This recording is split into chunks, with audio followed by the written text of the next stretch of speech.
new films, perspectives in spectrum management, and we're going to look at some selected film clips that give us some insight into spectrum matters. We'll start by introducing Jennifer Manner, who is the director and executive producer of When Wire Was King. She's also Senior Vice President, Regulatory Affairs at EchoStar Corporation. Jennifer is responsible for the company's domestic and international regulatory and policy issues, including spectrum allocation and market access, has over 25 years of experience in the technology sector, including as a senior executive in leading telecom companies and holding a senior policy position in the U.S. government. During her career, she's witnessed significant changes in the telecom marketplace. She's published several books on technology issues, including Spectrum Wars and Global Telecommunications Market Access, and has written numerous related law review and magazine articles. She holds and has held key leadership positions in the Satellite Industry Association and the U.S. ITU Association, the EMEA Satellite Operators Association, and in study groups at the ITU International Telecom Union, as well as in several leadership roles in federal advisory committees.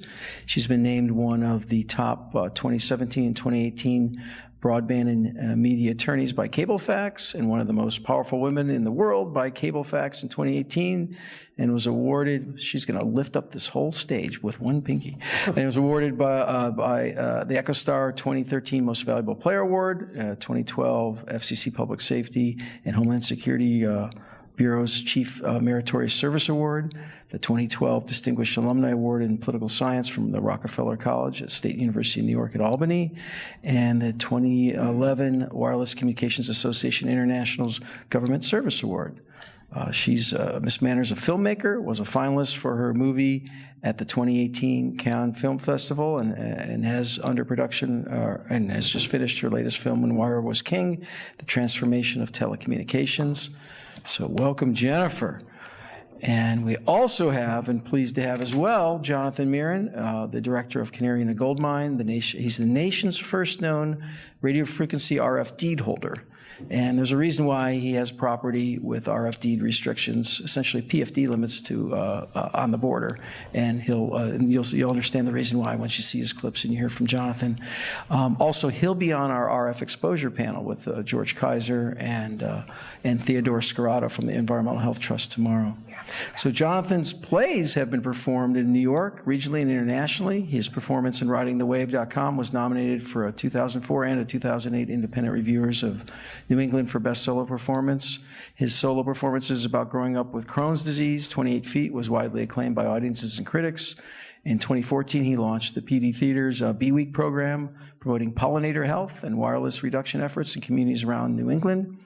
Jonathan has integrated his theater background with training and consulting work for the Central Park Conservancy, Power and Systems, European Organization Design Forum, and the New York City Public Schools, and the World Education Forum and other organizations. In his production, Canary and Goldmine, he uses a comedic lens to explore fatherhood, marriage, and environmental health and RF safety. The show tells the story of mysterious symptoms that his wife and production partner, Godiliev, Richard, began experiencing in 2010. And I don't want to spoil the plot, so I'm not going to read everything else, but you can read it, or we can read the rest of it after. And with that, we'll start playing the clips. And let you two, maybe before we play your clip, Jennifer, maybe you want to do a little intro, and then we'll play it. So, well, first off, thank you for inviting me here. I'm thrilled. The film, this is actually 16 minutes out of an hour 24 director's cut feature-length film.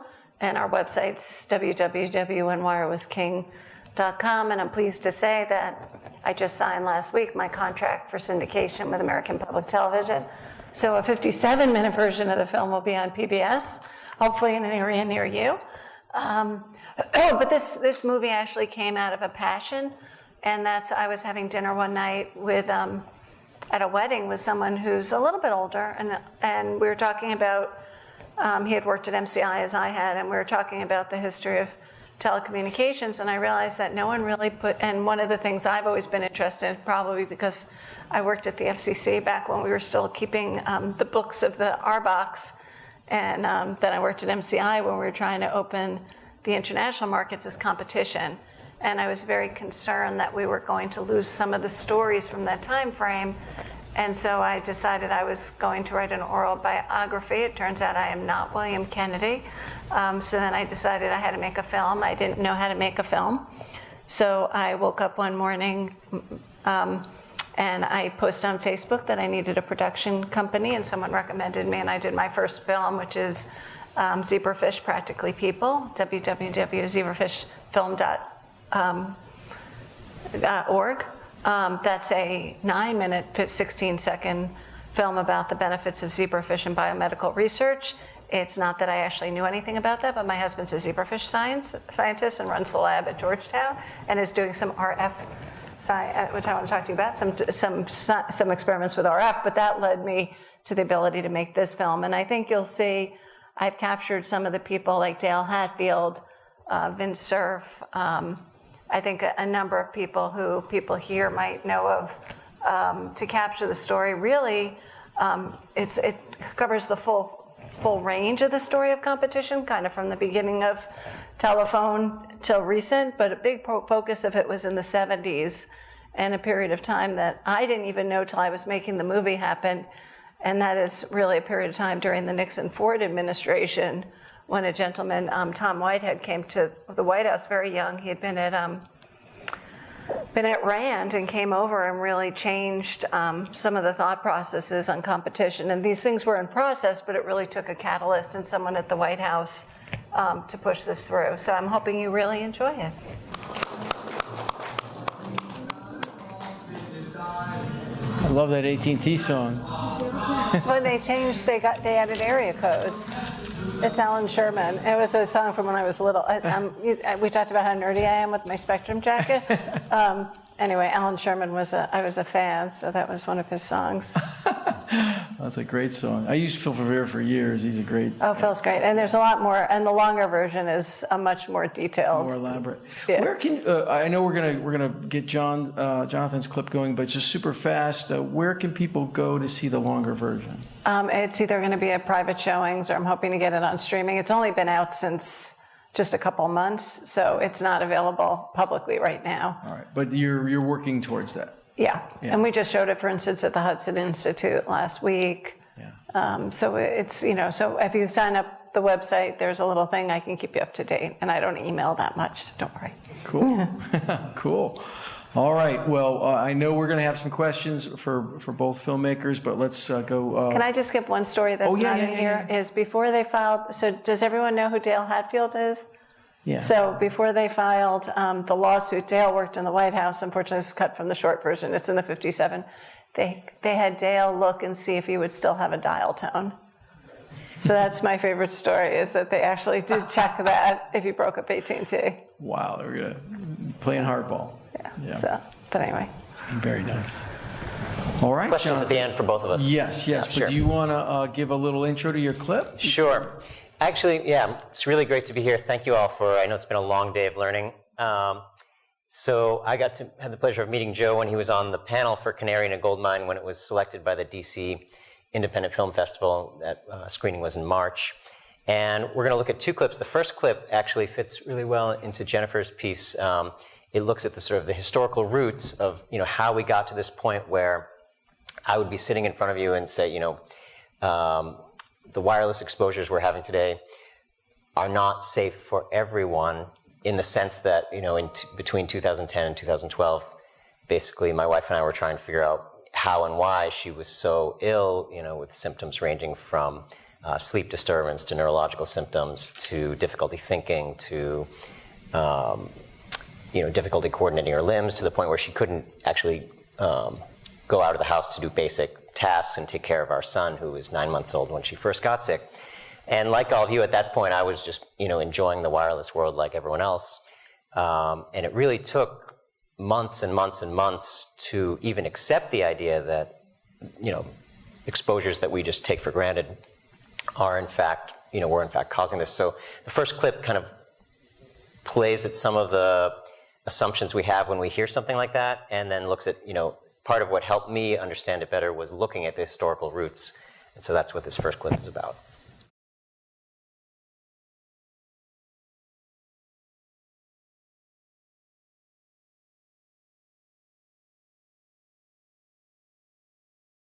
You might be wondering, what does this have to do with me? Or perhaps, has your wife received a psychological evaluation? And there's some good reasons why you might wonder that, like Wikipedia or even The New Yorker. Because if you look up electrohypersensitivity, or EHS, in Wikipedia, you'll quickly learn that it has no scientific basis and can be treated with cognitive behavioral therapy, just like homosexuality in the 1950s. And you'll learn about a completely unrelated condition called exploding head syndrome. And may the day come when Wikipedia is our only source of knowledge, because life will be so much simpler.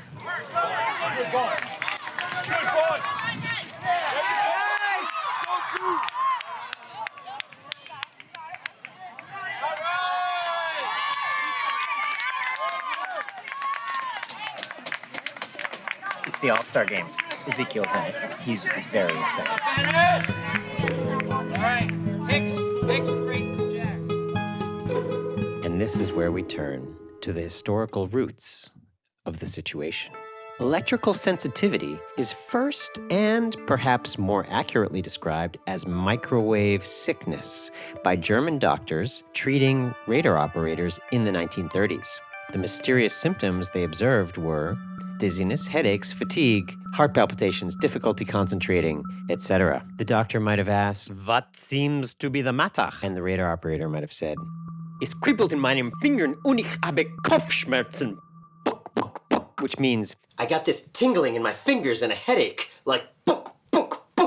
Fast forward to 1945. The US military is like, hey, some of those Nazi scientists could be put to use for the good guys. And one of them is named Hermann Schwann, who notices that there's a certain strength of the radar beams that allows the operators to cook hot dogs. And magically, over the decades, Mr. Schwann's observation about what heats the hot dogs becomes equated with safety. It becomes known as the thermal threshold. In other words, how strong is the radiation before it starts to heat what it's hitting? And this is what's known as our contemporary safety guideline. If it heats your skin, it's dangerous. If it doesn't heat your skin, we're good to go. We go on from there to track into the 70s, where we look at some of the Navy research conducted by Zori Glazer, and then into the 80s, where basically these sort of the telecom industry gets granted this low power exemption. In other words, if it's below a certain threshold of power, we're not going to kind of look at it very deeply. So the next clip is sort of more in the middle of the movie, where I'm sort of trying to come to terms with the fact that this is really happening to us, and at the same time, we're traveling to Switzerland and trying to kind of continue life as normal. And I should say that, this was a theater production, which during COVID, we transitioned into, well, this is our chance to make a documentary. And so most of the film is actually shot with me just talking to the camera around our house, which kind of fits with this sort of housebound world that many people on the more severe end of electrosensitivity are experiencing. So let's watch the second clip. So, does anyone have I have some questions for Jennifer, but before I jump in, does anyone have any questions for Jennifer? So one thing that came up, what really struck me, was in your movie, AT&T breaks up January 1, 1984. And in 1984 is the exact same time the FCC came and basically encouraged the creation of NSMA. And our core mission is to work with government folks in government who are spectrum managers and spectrum policymakers and spectrum engineers, and the same equivalents in the other federal agencies and in industry and internationally. And so somebody at the commission, when they pushed for the creation of NSMA, saw exactly what was on your screen. Satellite competition, pushing for mobile wireless. And I'm just wondering, did you, in your travels and going into this wonderful history of when wire was king, did you get a feel for any of that? Or was there anyone you were bumping into that thought, well, how are we going to get satellite competition? We're going to have to deal with spectrum. We're going to have to do something here. No, right? and as a matter of fact, when in my longer film, what was interesting when the press conference was happening when they did break up AT&T, it's not in the film, but some of my experts talk about it.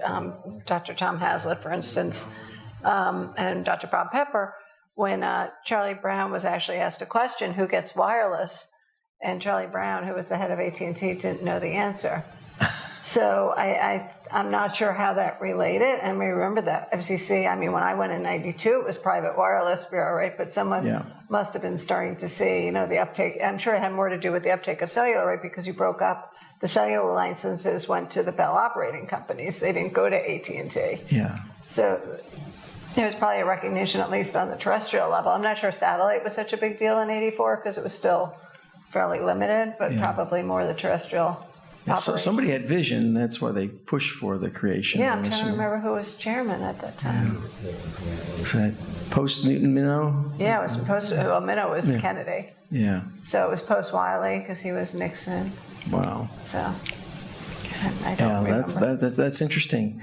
And then when it came to, I guess, the wireless devices that started coming out, like those, you know, AT&T pushed for car phones. Other folks did the Motorola phone and all that. Did you get a feel for how those folks were looking at the coordination ability, the ability to get licenses? We didn't look at any of that. I mean, it was really focused on you can only spend. I only had so much time, you know, only so much money and so much time. So we didn't look at that at all. That would be another, you know, there's a lot of different ways you could go, but we were not looking at that at that point. What were you thinking about in the terms of, you know, when the breakup hits? You know, the asteroid hits AT&T, all the pieces move out. Do you have a feel for, you know, where obviously this was going to competition, and the competition was moving into wireless and satellite, and you're a satellite executive. So is there a history of EchoStar? When did that start, and how did that? Actually, Tom Whitehead's first job after the White House was Hughes Aircraft, which ultimately we have a subsidiary, Hughes, which was, you know, anyway, Hughes owned us for a while years ago. But I think at that point you weren't looking, you know, remember you still didn't have competition, international satellite, you still had, you know, so I think it really moved the monopoly. And actually there's a great book I just finished called Satellite Boy, which actually talks about the first satellites. And there was a guy, Harold Rosen, who died a few years ago, actually before I could get him on tape, unfortunately. But there the question was MEOs or GEO satellites. And actually AT&T with I forgot the name, Telstar, that was a MEO system, and Harold Rosen was arguing he was at Hughes Aircraft for a GEO system. So there's a million different stories, but we kind of stayed more on my focus was really on creating competition generally, and you could never have a competitive telecommunications market, and I still believe this, with a monopoly, whether it's privately owned or government owned. Yeah. So, and I don't think that any other competition could effectively come unless everything was opened up. Yeah, definitely have to break that. Yeah. And and then when you arrived so you were at the commission in 92. I was only 2 years of age, just. And there was docket 92-235, spectrum refarming. I was at Keller and Heckman, and there was the Private Radio Bureau, and the commission was saying, we're going to take the 2 gig band from you incumbents, and we're going to put mobile in there. And I think at that time there was other pushes to really, I mean, there's pre-spectrum auction and all that. Were you, when you were there, did you run into any of those areas? I worked on accounting and audits, then I worked on the liberalization of the cable industry, re-regulation of the cable industry, the 1992 Act, and then I moved over to work on the privatization of Intelsat and Marsat.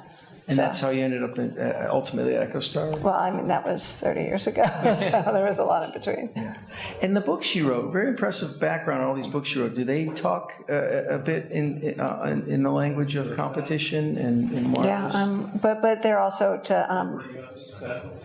so the first book, which is Market Access, was all about competition, and then and a passion I have of I spent a lot of years working with governments around the world on creating competitive markets, and the Spectrum Wars was really written at first because I think there's a misunderstanding what the difference between an allocation and assignment is. How does it work internationally versus domestically? Oh, yeah. And then I kind of took it to the next level with 5G because I thought there was a misunderstanding that 5G is seen as only a terrestrial mobile technology when it's actually a much broader spectrum usage. And 6G is going to be, if it works as it's supposed to, everything. I mean, from my colleague's perspective, it's kind of the worst of all worlds. It's going back, I don't know if anyone knows that movie, The President's Analyst, with James Coburn from the 60s. Oh, I love that movie. But if it was having a chip basically embedded in your head, I mean, let's be honest, Elon Musk is working on that, right? So, and what do you do then from, and how does that work, right? I mean, from your perspective, it's like the worst of all worlds because you're having RF implanted in your head, RF devices. Yeah, not sure I'd wish that on anyone, but yeah, I'm glad, we're at a conference for spectrum managers and we've solved our technical problems, so I think we're ready to go. We're back on action? All right.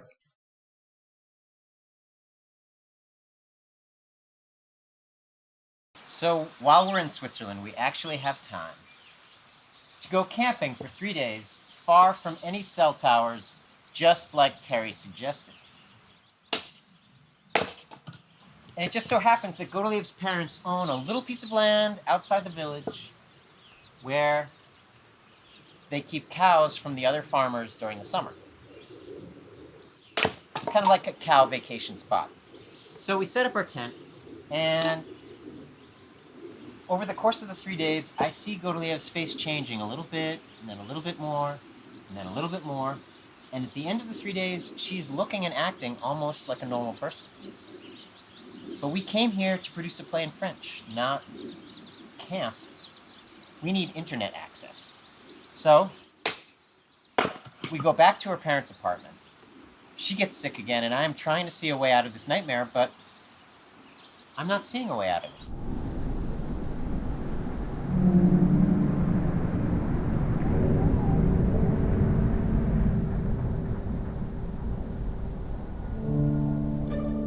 I believe that Americans deserve to know what the health effects are, not to prejudge what scientific studies may show, and they deserve also a commitment to do the research on outstanding questions. So my question for you, particularly Mr. Gillen and Mr. Perry, how much money has the industry committed to supporting additional independent research? I stress independent research. Is that independent research ongoing? Has any been completed? Where can consumers look for it? And we're talking about research on the biological effects of this new technology. Thank you, Senator. I think, thank you for your focus on the issue.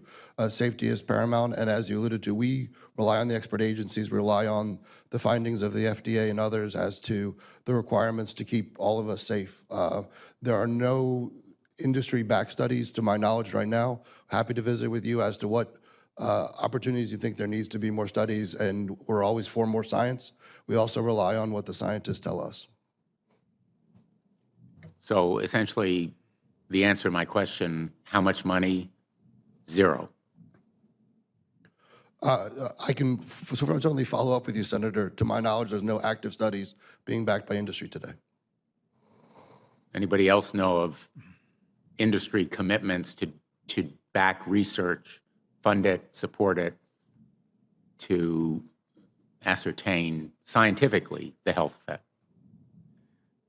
Senator, I'm not aware either, but I do know that with small cells especially, you're going to have lower power levels. And of course, as from a carrier perspective, you want to be able to manage interference so that that interference is the lowest interference possible. So I would think that some of those studies or some of that information could be utilized in looking at the health consequences. But no, I'm not aware of any. So there really is no research ongoing. We're kind of flying blind here, so far as health and safety is concerned. Thank you, Mr. Chairman. So We do what anyone in their 30s living with their Swiss in-laws would do. We find an apartment. But not just any apartment. We find an apartment on the edge of the village, right next to the ancient Swiss forest. And the apartment is owned by Madame Mounier. Madame Mounier's first name is Mirin. But that doesn't matter. No matter how many years go by, she's always Madame Mounier. And we move in. We love the apartment. It's got very low radiation. We can see the whole valley from our windows. And we go to sleep. And then Gottlieb wakes me up in the middle of the night and says, I have to leave. Something's wrong with this apartment. And I watch as she takes Ezekiel in her arms and disappears into the night and goes back to sleep in her parents' house, which we know has much more radiation than the apartment which we're in now. And I'm like, well, I guess that's it. She's delusional. And how am I going to explain this to our friends and family and her friends and family? How are we going to explain that my wife is actually delusional? So the next morning she comes back and says, well, it must be the electricity because we know the wireless is better here. And so we call a Swiss version of a building biologist. And he comes and he measures and he says, yes, there's something wrong with the electricity. And I'm like, well, I guess you're both delusional.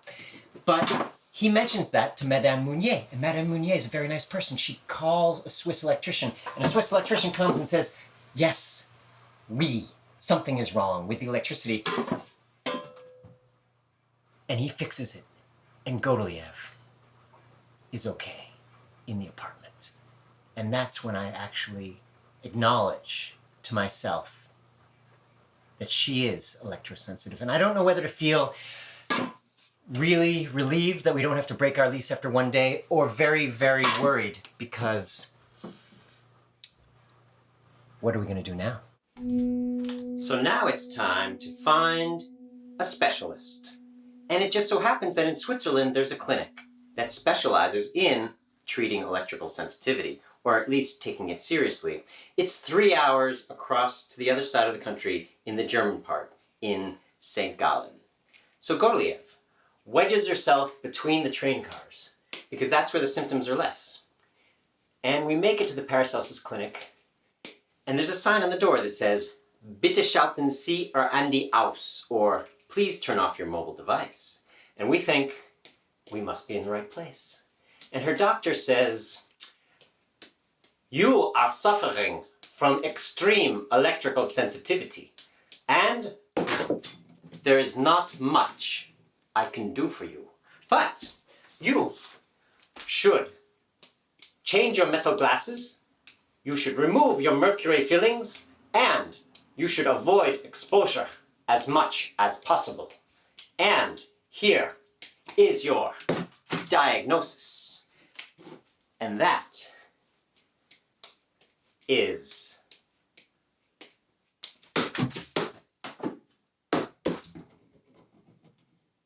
that. You might not know the story behind the phrase canary in the coal mine. Back in the old days, the coal miners would take the canaries down with them in cages. And if the canary stopped singing, because it was dead, that meant the air had become too toxic. And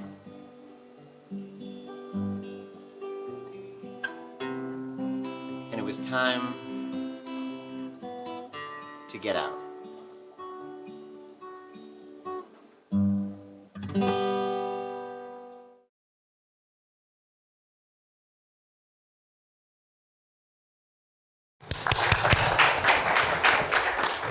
So we got a couple things going on here. We got obviously the RF exposure element. We've got the history of what basically launched, from our perspective, a lot of NSMA from the history of when wireless was king. And both of these things kind of drive spectrum management questions that are ongoing and aren't going to stop. Competition is not going to stop. Exposure is not going to stop. Solutions and environmentally driven solutions for safety, and I think there's a lot of RF equipment and solutions that I'll be talking about in the panel next week, but sort of introducing Tomorrow, yeah. introducing that is going to come up in the market demand. But I'm very curious in terms of time scale. Maybe this is more of a Jennifer question. When you see that industry and consumers and regulatory authorities kind of all recognize there's probably something next has to happen, like it did with the breakup of AT&T. When does the recognition, how long does it take to recognize that something should change? Whether or not, there's powerful forces agreeing it should or shouldn't change. And how long does it take both to recognize and how long does it take to actually change? And how did you see that in your studies, at least with the AT&T realm? Well, I think it's a very different issue in that this is probably a harder issue than AT&T was economic benefits for lots of folks. Here it's a cost. I think anytime you have a cost, it's difficult. And so I look at more at a 911 or emergency calling, or when we put, I'll never forget, I worked at the FCC when we required emergency location for cell phones. It's not like this, but it was or hearing aid compatibility. Two things we did during the Powell administration, and those were very difficult because the FCC had to move forward and recognize there was a public interest to be done, and that was done, through political pressure of different groups. So it's really getting enough support for it to get to the right people, to have a government that's willing to listen and to make changes and to force industry. Now, a lot of times things work out for good. So I'd say, there was a lot of pushback when we were doing location accuracy for cell phones and 911, but look what came out of it, right? I can order Uber Eats. I mean, I can find my way home afterwards. So, so there's benefits. So, and I think the FCC did the right thing on that. I think they did the right thing on hearing aid compatible. But, how do you get people focused on it and having enough political pressure, from powerful folks? There are things that happen quickly. I guarantee you, there's a proposal to use satellite on cell phones, right? That will get through the FCC very quickly because you have big companies, T-Mobile, AT&T, SpaceX. Yeah. But something like this takes a lot longer unless you have an advocate. Yeah. Right. Yeah. One connection that I sort of see is, the consumer choice is playing a role in both.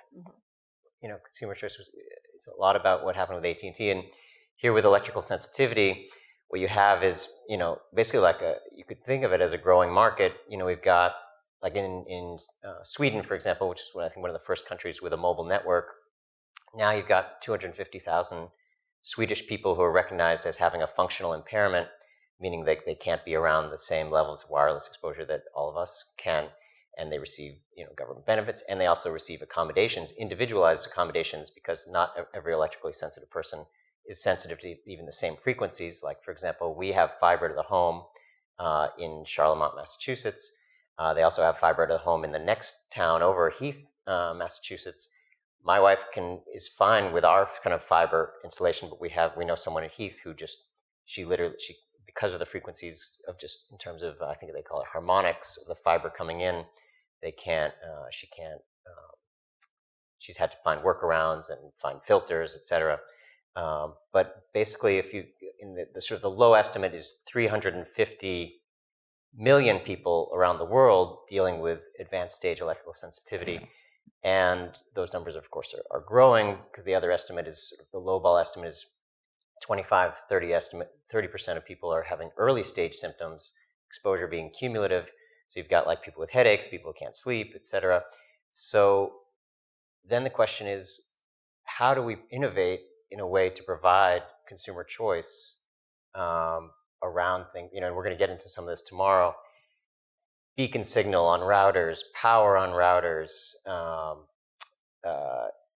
Do you need the 5 gigahertz and the 2.4 together on top of each other, or is actually you're just only using the 5? Like I literally went to my mother's house a few days ago and had them turn off the 2.4. She was only using the 5, and then I went back a few days later, and the 2.4 had been like switched on, even though it was not supposed to sort of come back on. Comcast, similar, gone to many homes with Comcast. try to figure out what router is compatible, get it all, or just have them turn it off, turn it down, whatever, turn off even the public antenna, for example, because the homeowner isn't even aware that they're paying for the electricity for the public antenna. And then Comcast does a system-wide reset and everything's back on again. So making this easier for consumers, there's a lot of, frankly, money to be made to make this all, to lower exposure, lower energy costs, and make America and the world more accessible to more people. Thank you for that summation. Do we have any questions for our panel on these deep and well-appreciated subjects? Seeing none, I move that we give them a big round of applause and thank them for coming out. Thank you so much. Very thought-provoking, both of you.